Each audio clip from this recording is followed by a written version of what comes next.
Well, I mean, you can see how it works, right? What I was talking about with the narrative shelf, you have these two opposing opinions, both upholding the same narrative, both upholding the same propaganda, the same propaganda goal. I'm talking about Venezuela. One side says that the U.S. was right to do what they did. The other side says that the U.S. had no right to do what they did, right? One side says America is a big, bad, unstoppable colonizing power, and that's terrible. Or the other side says America is a big, bad, unstoppable power, colonizing power, and that's wonderful. So what's the narrative goal there? Well, clearly to perpetuate the idea that America is a big, bad, unstoppable power. Both of them are saying the same thing. I'm not saying that the people who say these things don't believe what they're saying. They probably do. They probably do believe what they're saying. Because again, most political opinion that you see, especially online, is just regurgitated propaganda and indoctrination. That's most of what you see.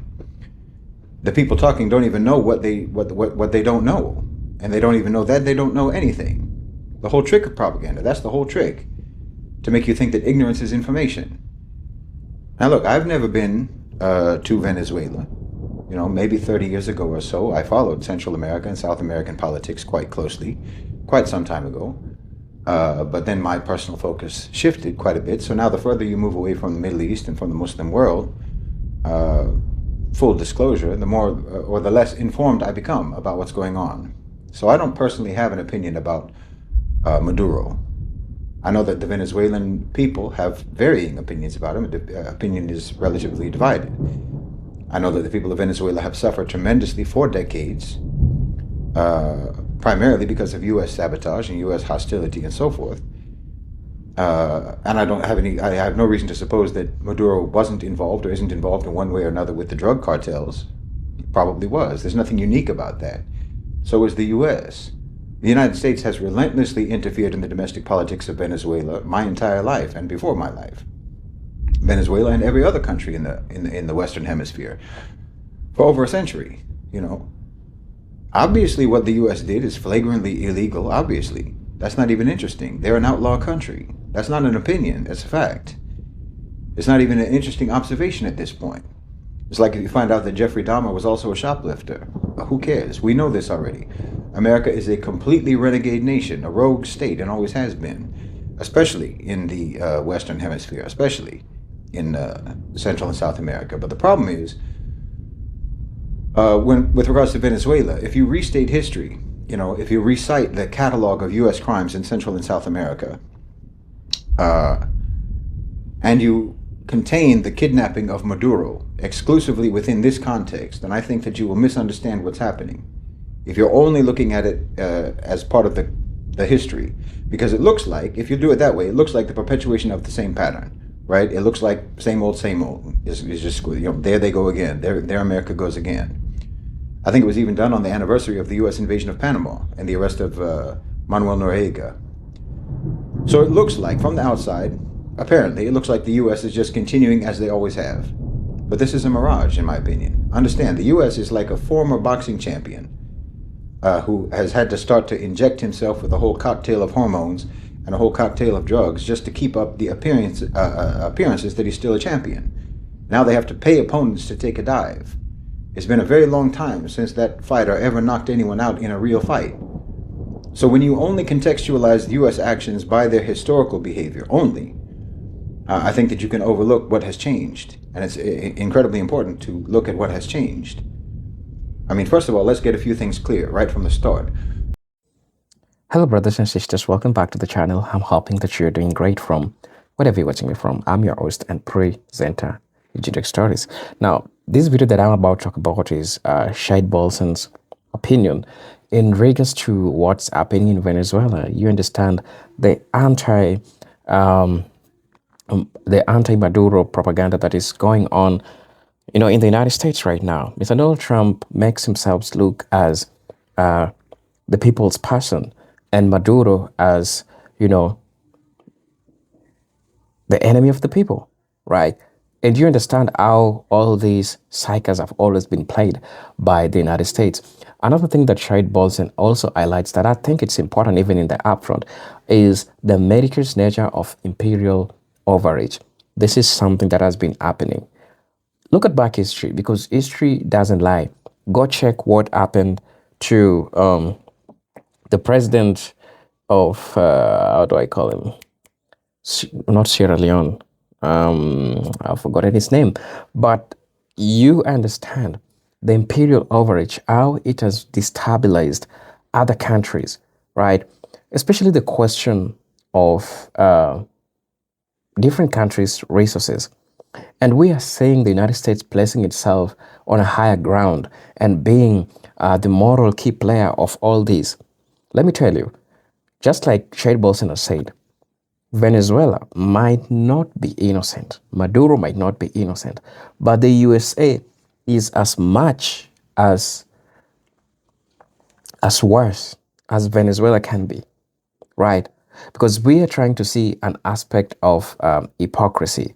Yes, the president of Libya who was, quotes in quotes, murdered, right? You know, because the work of America is always to make the leaders of these places look bad. Drug cartels, people who cause crimes, people who cause instability. But just look at the truth. The United States, generally America, makes one of the biggest destabilizers of our great time in history. What we are seeing happening in geopolitics right now, it is something that has been happening, and the USA is so good, is so much good at playing these cycles. So brothers and sisters, I want us to watch this video, and then I'll be back. I'll be sharing my thoughts in regards to this. So let's watch the video. I'll be back. The Trump administration, like I've said many, many times, is aligned, fully aligned with the A-National OCGFC, not with the military-industrial complex. If you look at it, every single thing that Trump has done in his term has done nothing but boost American isolation, American withdrawal. It's boosted BRICS, it's boosted China, it's boosted Russia, it's boosted BRICS, it's boosted multipolarity, because that's his job. He's a Khaliji president, like I've said many times, you know. And if your analysis of geopolitics starts from a position of, for example, validating the idea that there's a fundamental power conflict between the U.S. and between the U.S. and China, then quite simply you have no idea what's going on. The ascendancy of the A-National OCGFC completely changes the context of how international relations works in the modern era.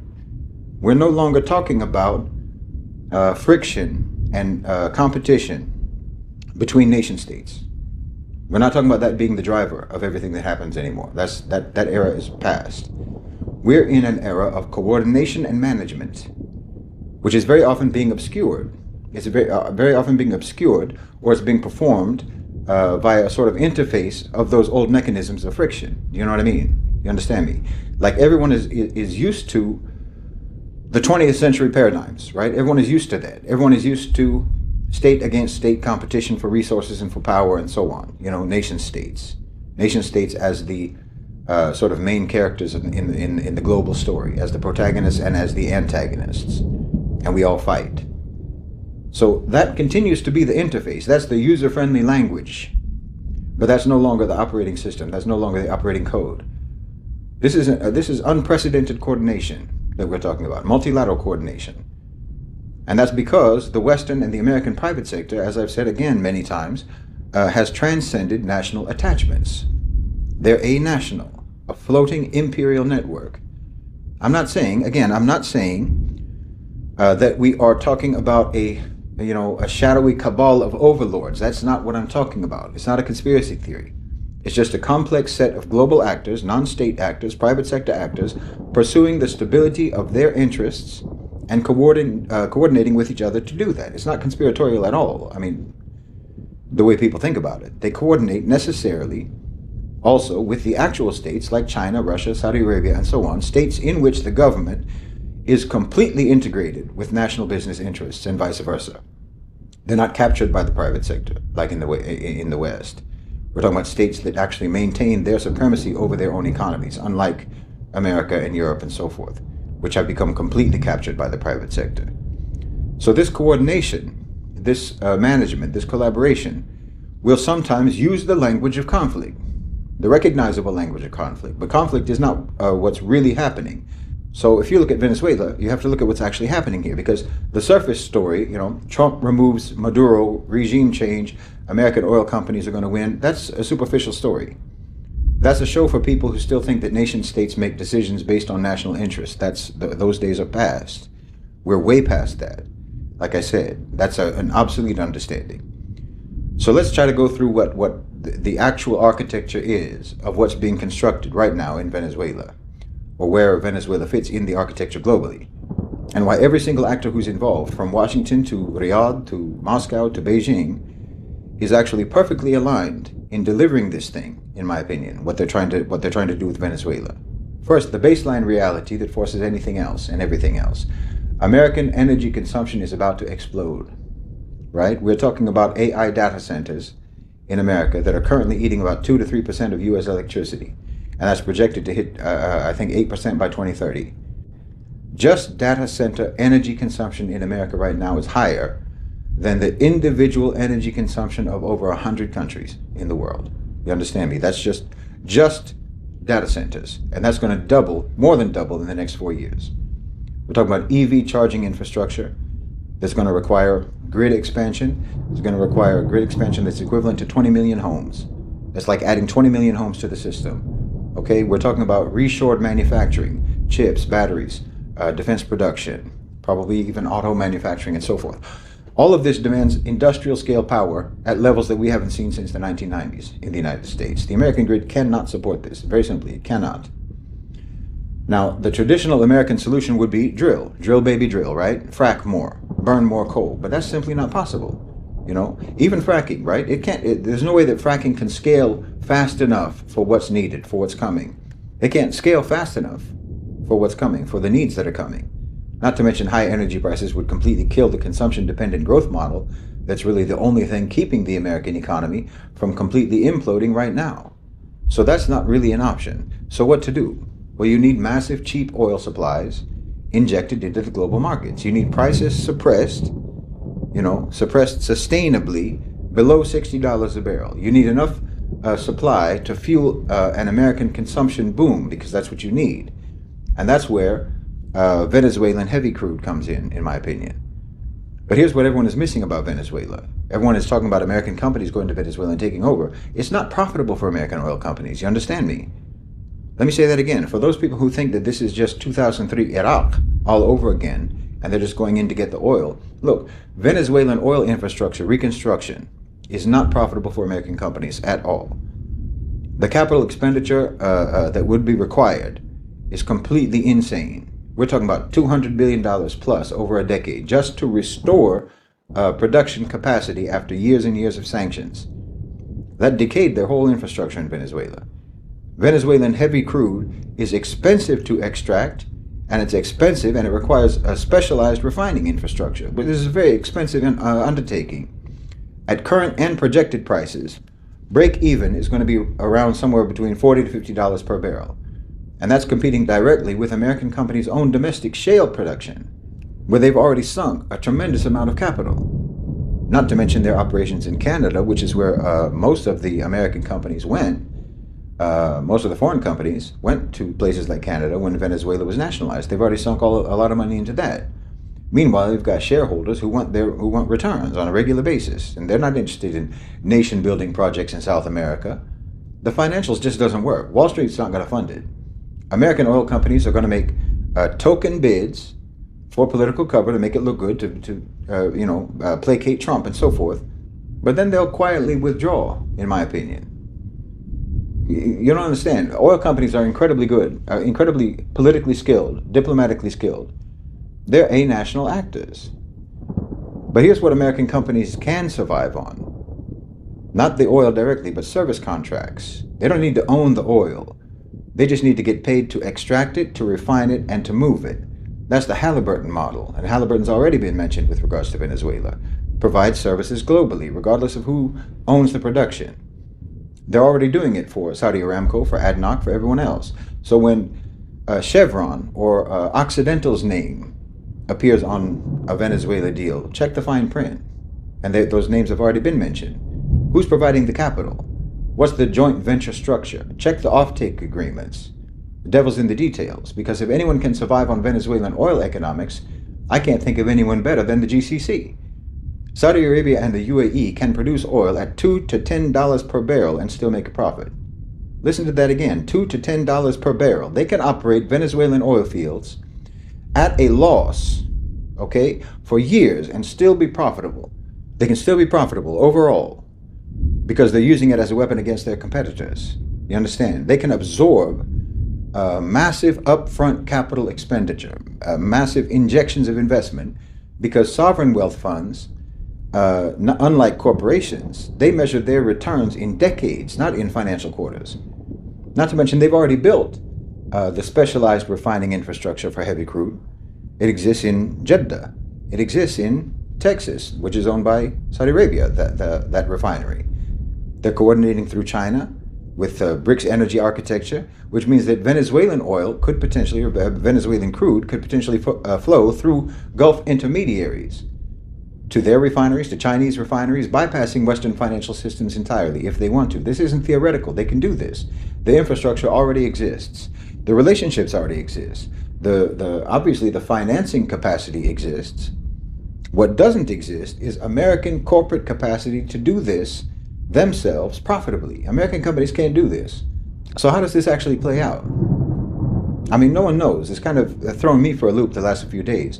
No one actually knows how this is going to play out except for the players who are actually involved. But you can imagine. You can imagine, for example, that Chevron, say, gets announced as the lead contractor in Venezuela since they're already there, or Occidental, maybe it's going to be a consortium. So you get the headlines. Trump wants the headlines. American companies return to Venezuela.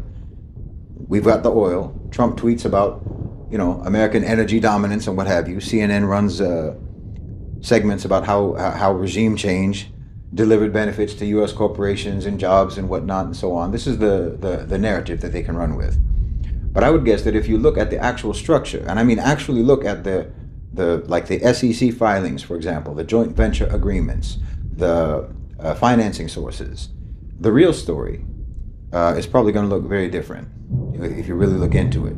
It's more likely to be U.S. companies provide technical expertise.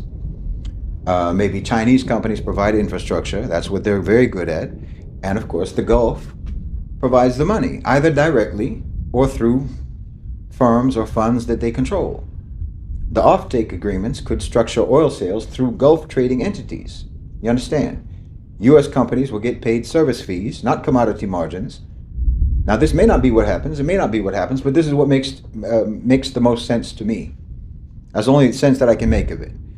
And then the actual ownership of the oil flows gets obscured thoroughly enough through corporate complexity that by the time anyone figures it out, it's a fait accompli. Because like I said, if you understand who Trump actually is and who he actually represents and who he actually serves, Trump represents and serves the A National OCGFC.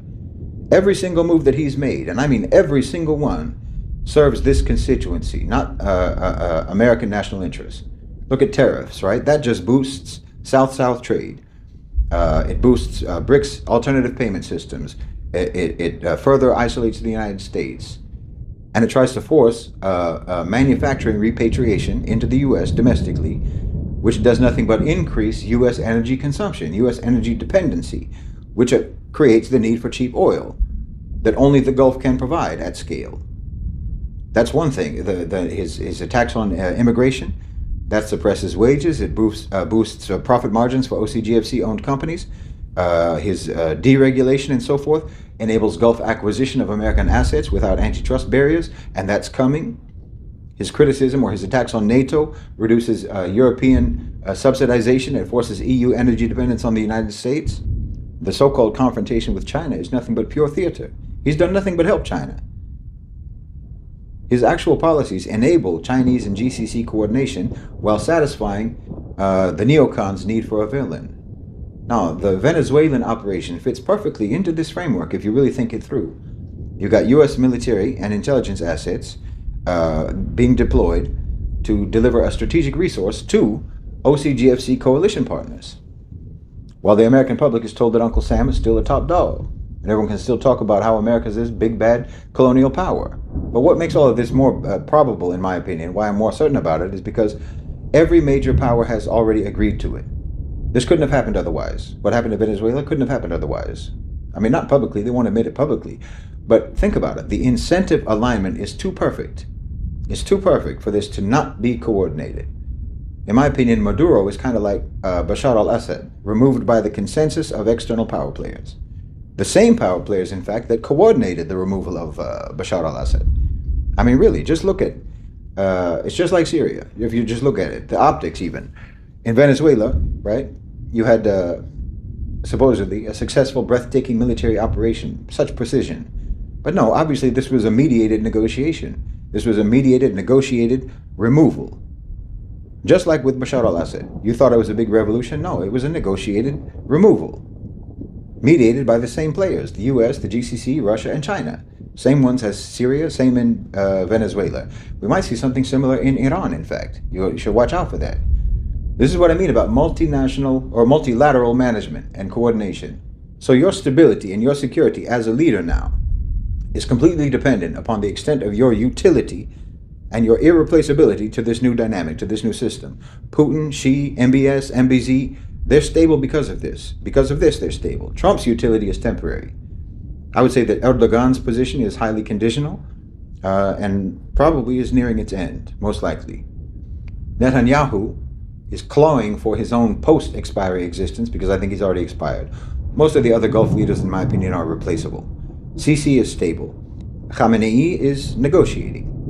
So the key to a political career in the Global South now is demonstrating that you can have a useful function to this management system, which means that you can collaborate with and you can coordinate both with other major leading countries as well as with the A National OCGFC, that you can coordinate and collaborate with them in ways that contribute to overall cohesion and smooth operations across the whole global power networks. Understand, we are already living in the post-American world order. Just because the user interface hasn't updated yet, don't get confused about that. It's over already. I mean, I myself have to fight the knee-jerk reflexes sometimes, like over with the Venezuela situation. Because yes, the reflex is to look at the history and all of America's known behaviors in the hemisphere and just say, yes, okay, the global bully is at it again. But you have to return to and stand on what we know to be true about the current context of global politics and economics, and that current context is completely different than what we've all known. And you have to remember who Trump works for. And you have to remember that America is a captured country. And we know what the overall plan is to dismantle American empire and American authority relative to others. So you have to pause and reflect to see what's really going on. Don't just react. You know, I've said several times that I thought that the US was going to insist on keeping the entirety of the Western Hemisphere under their sphere of influence. That's the way it's always been. That's always been their priority. It's been an absolute for them. But in my opinion, this action in Venezuela actually signals something different. It's made me reassess, made me re-examine that and reevaluate that. I mean, I know the apparent signal looks like, yes, it's just US domination in South America all over again. That's what it looks like, clearly. But if you think it through, like what I'm talking about, if you think it through, I think that I might have actually underestimated America's weakness and overestimated their aspirations for hemispheric influence. I think Venezuela actually indicates that Central and South America might have a chance at actually integrating into the broader system, which I didn't think that they did, but I think they might. They might not just have to remain America's captive forever, which is obviously very good for them, and I didn't really see that coming. So, okay, let's walk through what are what seems sensibly likely to happen with regards to Venezuela. So, over the next year or so, American companies are going to make public bids. There's going to be press releases, congressional testimony, and so forth, the whole show. But then I think that they will probably quietly withdraw, citing economic conditions or instability or what have you. Oil and gas companies do this all the time. They do it all the time. Then you're probably going to see, or you may not see, but the GCC might make, generous offers framed as sort of supporting U.S. transition and management of Venezuela and whatnot, trying to be supportive of their ally. I think the UAE or Qatar makes the most sense here because they already have decent formal relations with Venezuela. They have a long relationship. They've kept their relations all along. And obviously they have very close relations with the U.S. There's probably going to be Chinese infrastructure investments that are coordinated with the GCC, ports, refineries, pipelines, and so on. Then maybe a couple of years from now, 2 or 3 years from now, Venezuelan output rises from 800,000 barrels per day to 2.5 million. Global prices suppressed to between $45 to $55 a barrel. because you want to keep the low energy prices so that you can encourage consumption in America. And of course, American independent producers are going to start hemorrhaging cash because no one can afford at that price. Refineries, pipelines, storage facilities, and so forth, they're going to enter distress. They're going to become distressed assets, which is also something that you want to have happen as part of this global plan. So by maybe 2030, Gulf sovereign wealth funds are going to be able to acquire distressed U.S. energy assets to stabilize the markets. It'll be framed as allied investments supporting American energy security and so forth, but they're going to get those assets. Technology transfer, operational control, all of this shifts to Gulf ownership. U.S. companies are going to be reduced to being service contractors on infrastructure that they once owned. You understand?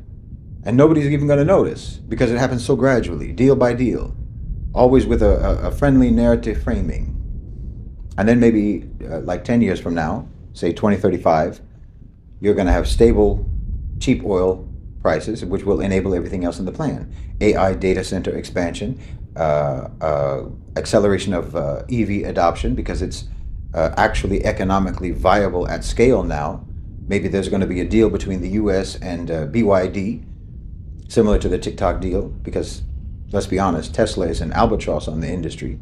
There might be, or there should be, manufacturing reshoring into the domestic market in America because energy costs are making that possible, making it feasible, and consumption growth continues, funded by cheap energy. And that cheap energy flows through Gulf-controlled infrastructure. Do you understand?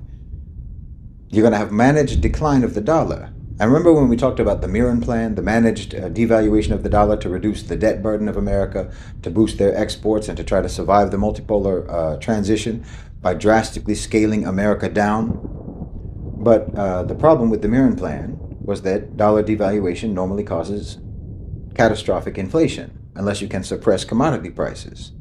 And it will cause, potentially cause, if you drop the price of the value of the dollar, the bond markets would collapse unless you can maintain capital inflows, foreign capital.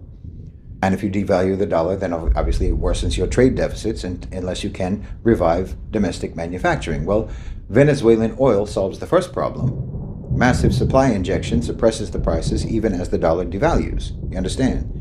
And GCC capital inflows solves the second problem. They're buying U.S. assets. So they're creating the capital inflows that are needed to prevent bond market collapse. And then you've got the cheap energy, which solves the third problem. Manufacturing actually becomes viable in the U.S. again, when power costs are actually manageable. It's not three separate policies. It's one coordinated global restructuring. You understand me? The GCC and China accept continued dollar pricing temporarily in exchange for ownership of dollar-generating assets and a managed transition timeline where they're building alternative payment systems and currency agreements. So you see what I'm saying? Venezuela delivers the asset collateral. The GCC owns the oil production and the U.S. energy infrastructure, which are all dollar denominated. They control the commodity flows, keeping the dollar system stable during the transition. All of this is part of the Mirren plan. No one's defending the dollar. Understand this. This is the dollar is in hospice care now. And the OCGFC is managing the transition by ensuring that all of the major players have sufficient dollar-denominated asset positions sufficient to prevent catastrophic collapse. They don't want it to happen suddenly. It needs to be managed. Now, for all those people whose actual racism and ideological bias prevents them from accepting the fact that Gulf leaders are, as they say, playing 4D chess, they can't believe that. I mean, it's partly because of their own bigotry and their own pseudo-Islamist ranting against the governments, but it's also just because politics, let's be honest, is simply beyond their intellectual depth. But for all of those people, let me explain something that you probably don't understand. The GCC already owns significant pieces of U.S. energy infrastructure. Not majority stakes necessarily. Majority stakes trigger disclosure requirements, but strategic positions that provide them significant leverage. Saudi Aramco already 100% owns Motiva Enterprises, the largest refinery in North America, in Port Arthur, Texas. Yes, exactly where that Venezuelan oil is likely to go and get refined. UAE, through Mubadallah, has positions in Occidental, petrochemical joint ventures, on and on. Qatar, through the QIA, has ExxonMobil exposure, LNG infrastructure in Texas, and so on. The real penetration, however, the real penetration of the GCC isn't even in these disclosed positions that everyone knows about if you look into it. It's in the private equity layer. Gulf sovereign wealth funds are major limited partners in every energy-focused fund. You understand me? Apollo, Carlyle, KKR energy divisions, and so on. These funds own significant midstream, downstream, and service company positions. Their influence is in the joint venture structures where American companies provide expertise and the Gulf provides the capital. Structured so that the American company is the public-facing company, but the Gulf has effective control through the purse strings because they control the purse strings. And then you have the debt holdings.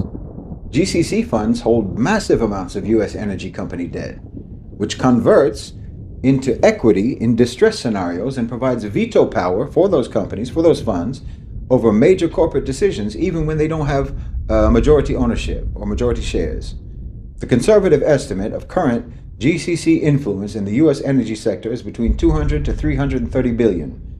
After the Venezuela operation and the potential, if not inevitable subsequent distressed acquisition phase that will come to follow, I would say that by 2030, in the next 5 years, that's going to go up to $500 to $750 billion. That's 15 to 25% of total U.S. energy infrastructure market cap. You understand? Effective control over 30 to 40% of U.S. refining capacity, all in the hands of the GCC. Significant positions in more than half of all major U.S. energy companies. So you might ask, why would Chevron or Occidental accept such arrangements? Why would American oil executives literally facilitate the transfer of strategic assets to foreign powers? Because they're a national, that's why. They're not tied to American national interests. You understand? Executives get bonuses tied to their completion of deals, not to long-term profitability. They're going to retire wealthy, regardless of shareholder outcomes. They get board seats on Gulf-backed entities post-retirement. Their stock prices demand growth stories. It's all narrative driven. So the Venezuela project provides the story that they need, even if it's ultimately unprofitable, even if they end up pulling out of the deal. By the time the losses materialize, the executives will have already cut their deal and run off. They've already moved on. And frankly, if U.S. companies don't participate, then the GCC just enters directly with Chinese partners exclusively. And American companies get completely shut out. They're just trying to stay in the game. They're just trying to stay in the game at this point. It's the same incentive structure, in fact, that drove American corporate behavior in China for 30 years. You understand? To accept unfavorable terms for market access. You tell yourself that you're winning, and then you watch your technology and you watch your market position completely transfer over to your competitors until you wake up one day completely dependent on the country that you thought you were going to exploit. It's quite poetic, actually, if you think about it. But, talking about China and the comparison with China, let's actually talk more about the Iraqi comparison, the comparison to Iraq. America invaded Iraq for the oil, right? To control the oil, to own the oil, right? That's what we all understand. Okay, then tell me why Chinese companies dominate Iraqi oil production. Over 30% of the output. Russian companies hold major positions. Lukoil is everywhere in Iraq. U.S. companies mostly service contracts, and they hold minority equity stakes. The American military provided security for Chinese and Russian operations for 2 decades. That's what they were doing over there, whether you understand it or not. Massive cost to U.S. taxpayers, minimal benefit to U.S. companies. That's the truth. I'm telling you, the OCGFC have been planning and prepping for the global transition for a very long time, They've been bringing it about for a very long time. The American public was told that you went to Iraq for oil. Yes, you did. Yes, you went for oil, but not for American oil companies. So when I say that Venezuela is not going to be Iraq 2.0, I'm referring to the commonly accepted narrative about Iraq. But if we're talking about what actually happened, if we're talking about the reality, then yes, Venezuela will be Iraq 2.0. Except it's going to be Iraq 2.0 because Trump and the OCGFC don't even pretend to serve American interests anymore, national interests. Now, the GCC partnership involved in this may never be publicly acknowledged, same with the Chinese role, but those, to me, I think are inevitable. Now, it may not play out like this, but this seems the most likely to me. Now, from my position and from the Middle Nation position as a witness, standing outside the chronology of these events, analyzing from the vantage point of ultimate accountability on the last day, we do have to name what this represents for Muslim leadership. You understand, the GCC is being offered power and wealth and strategic position, but it's being offered all of that through participation in mechanisms of force, regime change, predatory acquisition, and so on. This is realpolitik, as we've talked about many, many times. And that means that in the short-term horizon, it's highly questionable ethically. It's pragmatic and it's ruthless, no doubt. It's playing a game that is intrinsically cutthroat. But you're playing that game because you're trying to avoid being outplayed and to try to secure for yourself the ability to, inshallah, change the game potentially. But like I said, yes, in the short term, it is ethically questionable. But good leaders don't work on short-term horizons. And that has to change your evaluation of their decisions, in my opinion, if you're a mature person. It's a dangerous game, but like I said, it is the game. That's the game that's being played. And there's no way for you to win at that game by failing to acknowledge that you are a player in that game, whether you want to be or not. You know, we're going through that book, The Crusades Through Arab Eyes by Amin Malouf, in the Middle Nation book discussion. And one of the main reasons that we're doing that is so that people can understand that every outcome, every political outcome has an architecture behind it. An architecture that has been built over time, generations maybe. It's been built over time through decisions, through actions, through events, through reactions, through plans, through adjustments, and so forth. That architecture, each individual component of that architecture, if taken in isolation, right, it might not stand up to moral scrutiny on its own. That's a fact. It was true then and it's true now. You know, Nur ad-Din Zenki and his father did many things. Even Salah ad-Din did many things that if they were taken in isolation would undoubtedly be deemed unethical or wrong. But they contributed to the ultimate moral victory. Now, I don't know, obviously, what the judgment of Allah subhanahu wa ta'ala is going to be on those individual actions and those individual decisions with regards to past and present leaders. I don't know if their intentions will absolve them. I don't know if even the long-term successful outcomes will absolve them. I hope so. I hope so. For them, I hope so. But only Allah subhanahu wa ta'ala knows. Each of them is going to have to face Allah with their deeds just like the rest of us. But I think that we have to understand, the Muslim populations worldwide have to try to understand that something is being built here. Something is being built. And what is being built is inevitably going to be inherited by future generations, which also means that it could be inherited potentially by leaders who are more righteous than the leaders who are doing the building today. I mean, we have an example in Imad ad-Din Zenki and his son Nur ad-Din Zenki. Nur ad-Din was a more pious man than his father. What Imad ad-Din built, Nur ad-Din inherited, and then Salah ad-Din inherited from him. And as a result of all of those inheritances and all of those things that were built, we were liberated from our invaders. This is why we study history. We don't study history just to learn the stories, but to learn how the world works. How the world worked in the past, and therefore how the world works in our lifetimes, and what that means for ourselves and for our children and for our children's children and so on. And to learn perspective, and to learn patience.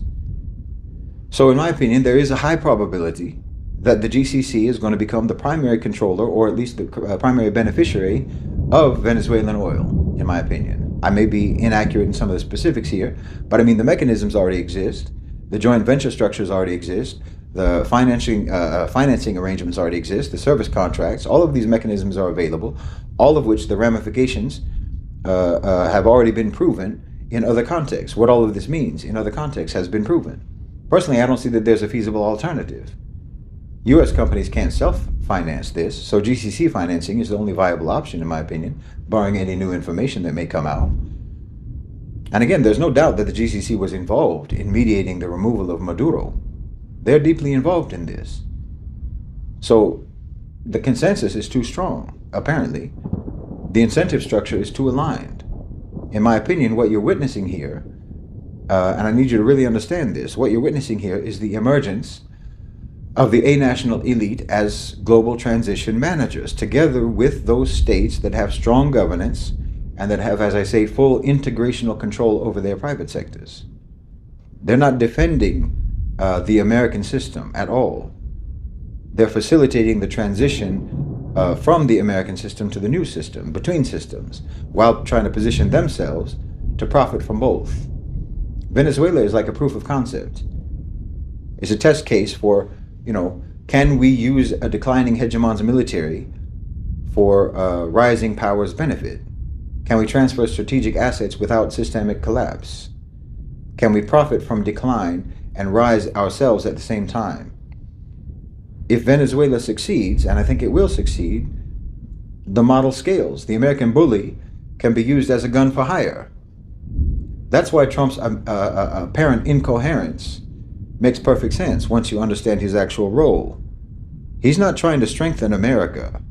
He's managing the liquidation of America for the benefit of a national capital. Every move that looks like or that's touted as America first, well, that just actually refers to the order of asset distribution to the post-American world order. The Americans watching this unfold are going to be told that this is all revival of America. Just like every declining empire's population is told that, right up until the day when they wake up and realize that their currency doesn't buy what it used to, and they realize that their government doesn't control what it claims to, and they realize that their children are going to live in a world where their nation, their so-called civilization, is a secondary power. You see? That's what I said at the beginning. Both ends of the narrative spectrum are lying to you about Venezuela. Both of them are trying to affirm America's continued global dominance. The ones who say that what they did in Venezuela is right, and the ones who say that what they did in Venezuela is wrong. They're both trying to affirm that America is still the big bad player. That's why I'm trying to give you a higher altitude view, so that you can watch it unfold step by step, and you'll recognize what you're seeing. Hopefully you'll be able to discern the system as it actually is when you see it operating. In my opinion, the Venezuela operation is like a blueprint, and we might see it again. We might see it used again, perhaps in Iran or maybe even Israel. Like I said, because any leader who does not prove their utility to this new architecture is on a countdown. But that's not an American-imposed countdown. You need to understand this. Trump is not an originator of policy. He is a facilitator of policy. And the OCGFC is the beneficiary. The American empire is functionally already over. They cannot act unilaterally anymore. You understand? They only shoot when they have been told where to shoot, who to shoot, and when to shoot. So just because you're used to watching them shoot, or you're used to them shooting, you have to understand that when they do it now, when they start shooting now, they're doing it for someone else. So one thing that you need to understand is that Shahid Bolsen's warning to America of Maduro case, this is not something that we should look as a defense of Venezuela or Nicolás Maduro as an individual leader. No, it doesn't defend Maduro. And I think you'll see he's trying to point out that Venezuela is not innocent. The United States is not innocent, right? But let's just talk about the truth of American hypocrisy. I think that's, from my own understanding, this is what I take from all this. All this is a moral and political critique of how power operates in international systems. And this argument begins from the premise that the United States consistently places itself above international norms while demanding strict compliance from weaker states. In framing America's position itself as a global judge, jury, and enforcer, deciding which governments are legitimate, which leaders are criminals, and which nations deserve punishment, Bolsen's tone is intentionally sharp because he is challenging the idea of American moral authority itself, arguing that a state with such an extensive record of external intervention lacks the legitimacy to present itself as a neutral arbitrator of justice. It can't. You can't put the lion to be the judge when it's a case that involves sheep and goats, you know definitely what will happen, right? So, a central part of Bolson's analysis is that the US action towards Venezuela should not be viewed as an isolated incident, but as part of long-standing pattern of imperial overreach. From this perspective, America's foreign policy is driven less by international laws and more by strategic dominance, economic stress, and geopolitical control. When a country resists US influence, especially in regions historically treated as spheres of influence, it often becomes framed as a threat, a criminal enterprise, or a failed state. So, Bolson argues that Venezuela fits neatly into this pattern, a resource-rich nation that pursued political and economic independence and was subsequently subjected to pressure, isolation, delegitimization. And so, in this sense, the Maduro case becomes symbolic of a larger imperial logic rather than genuine concern for justice. Now you understand how all these things happen and how all these things goes, right? So when Shahid Bolsen describes the United States as a rogue state, it is deliberately reversing a label that Washington has long used against its adversaries. Now, traditionally, a rogue state is defined as one that violates international norms, disregards sovereignty, and uses force or coercion to achieve its aims. Bolson's argument is that by this very definition, the US qualifies far more than many other countries it condemns. It points to the selective application of international law, where rules are enforced against enemies, but ignored when they constrain American power. This critique suggests that the true danger to global stability is not weaker nations acting out of desperation, but a powerful state acting with impunity. So what you're saying is happening, it's acting with impunity. Also, another key element that I feel we need to talk about is that when we look at the comparison between America's global record and Venezuela internal failures, we acknowledge that Venezuela has a serious political and economic problems. That will agree. And you've heard even Shahid Bolsen try to talk about this. Like Venezuela is not as innocent as, any other country, like the United States. Bolsen emphasized scale and reach because Venezuela's action, either emerging domestically, are largely confined within its borders. But the United States, by contrast, projects power globally with military bases across continents, economic policies that affect the entire regions, and interventions that reshape societies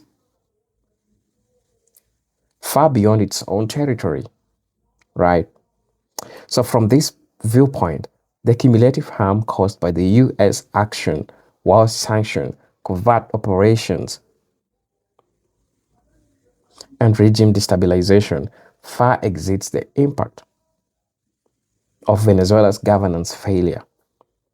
The comparison is not meant to excuse Venezuela, but to expose what Bolsen sees as a profound imbalance in moral judgment, right?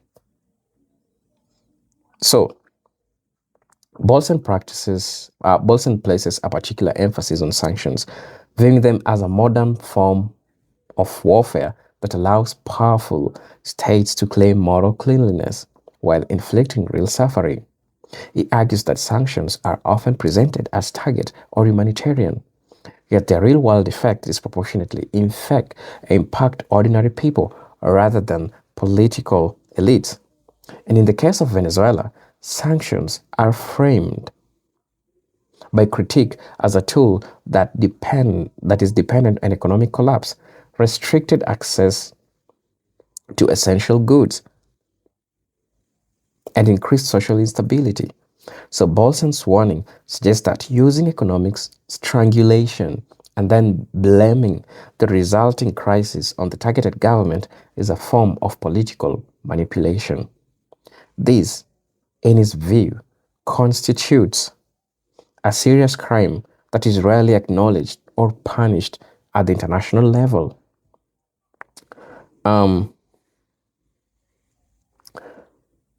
Underlying Bolsen's critique is a rejection of American exceptionalism. The, sorry, the belief that the United States is inherently different, benevolent, or morally superior to other nations. And he argues that these belief systems allow Americans to overlook or rationalize actions that will be condemned if carried out by any other state, by constantly framing U.S. actions as necessary, defensive, or humanitarian. The public is shielded from confronting the full consequences of this imperial power. So Bolsen's warning is meant to puncture this illusion, forcing a confrontation with the contradiction between America's self-image and its behavior abroad. Now, in this sense, his message is as much directed at the American public as it is at the policymakers. So Bolsen raises concern about the long-term implication of powerful states disregarding sovereignty. If international law is applied selectively, then it ceases a function. It ceases to function as law and and becomes merely a tool of the strong. He wants that actions taken against Venezuela today could be used as precedents against any other nation tomorrow, including U.S. allies, once global power dynamic shifts. So this erosion of legal norms contributes to a more chaotic and dangerous world order, where conflicts are resolved through coercion rather than diplomacy. Now, from Bolsen's perspective, America's action undermined the very system of rules it claims to defend, accelerating global instability. Right? So, all these things that are happening, you are seeing them in real time. They are happening. So, brothers and sisters, please let me know what you think and feel about this video. I'm your host and presenter, Extech Stories, but until then, I'm hoping to see you in my next video. Peace, love, and harmony. Salute.